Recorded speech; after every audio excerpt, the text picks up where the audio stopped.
freedom that we have in Christ. We have a lot to celebrate. Let's sing it together this time. Here we go. You are alive in us. Nothing can take your place. You are all we need. Your love has set us free.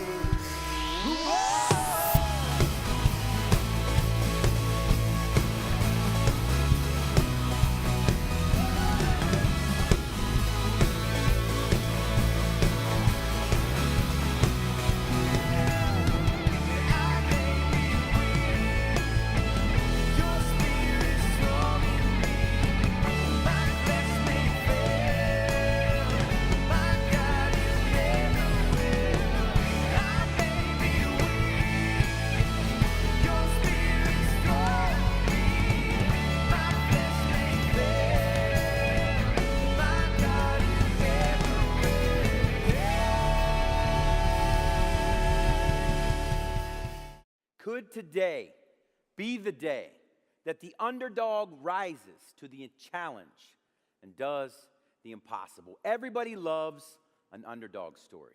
We've seen them throughout our whole lives, right? The Cinderella stories in March Madness, the 1980 U.S. men's Olympic hockey team, movies like Hoosier, Rudy, The Blind Side, and Rocky. They inspire us to dream, to imagine. Everybody loves an underdog story. Perhaps it's just this simple that we can relate. Because sometimes in life we feel like the underdogs. And we all will play that role at some point in our life, no matter what the case. There's just something about our humanity, the fact that we're human, that reminds us each and every day that we're limited. We only have so much to offer. You know, there's a phrase that's become embedded in our culture. And it's the phrase we use whenever an underdog goes up against a big obstacle, a dynasty, if you will. And that's called a David and Goliath experience. It's actually built on this metaphor that it's a matchup between the impossible and the possible. The distance between fear and faith. It's a play on the most famous underdog story of all times. A story we've all heard in some context where a shepherd boy, a young shepherd boy, takes on this monster giant in the middle of a battlefield. And somehow, some way, against all the odds, the underdog rises up to win. But today I'd like to say this. I'd like to challenge your thinking on the story and encourage you that the story of David and Goliath is more than that. It's a story about what happens when ordinary people like you and me take on the big problems in life, the big issues. Could today be the day that the underdog rises inside of you? Why did an entire army freeze on a hillside that day? Because I believe this: an underdog's biggest challenge in life, fear. An underdog's biggest challenge in life, fear. In the shadow of a giant, fear grips you. In the shadow of a big problem in your life, fear grips you and you freeze. Don't know how to move. Takes your breath away. But an underdog's greatest asset, faith. Faith. Believing that on the other side of what I see right now in front of me, and on the other side of this oversized challenge in my life,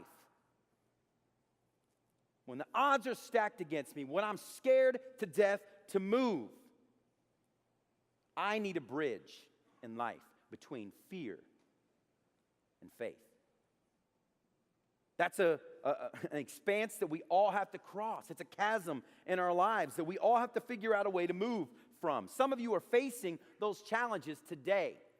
You're sitting in these seats in the shadow of giants in your life. And in the shadow of a giant, everybody freezes. Could today be the day the underdog rises inside of you? God intended you to live an abundant life, a life beyond the giants that you're facing in life. I know the odds look insurmountable. I know the problems are big. money problems, job problems, health issues, struggling marriage, wayward children, hopelessness. The world is a crazy, crazy place. Are you frozen in fear today, or are you moving forward in faith? Have you built the bridge between fear and faith? It may cost you something, like your friends, your reputation, your dignity, your ego. But belief without action, it's like paint that never gets applied. What good is paint if you never apply it?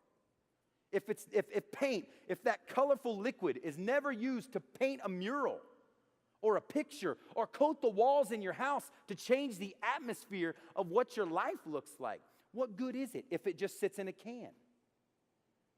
Bold obedience is about understanding the truth, about taking the paint and picking up a brush and painting it on the walls of your life so that things look different. They shouldn't look the same. The truth should change you. Because bold obedience is not action based on evidence. It's action despite the consequence. And the answer is this: perfect love pushes out all fear and gives you everything that you need to face the giants in your life. What does perfect love look like? Listen to Paul in Romans 8, the Apostle Paul. He says this: I am convinced that neither death nor life, angels nor demons, neither the present nor the future, nor any powers, neither height or depth, nothing, there's nothing else in all of creation that will be able to separate us from the love that God has for us in Christ Jesus. The game of life, the game of chess, it's all about the King. Nothing can separate you from that. Imagine today living a life where you understand God's love and you receive it so much that fear is driven out of your life. That the moment where that fear pops up inside of you, that love pushes it away. That's the kind of life that I want to live, and that's the kind of life that's available to all of us today. Could today be the day that the underdog rises in your life? Every day I choose my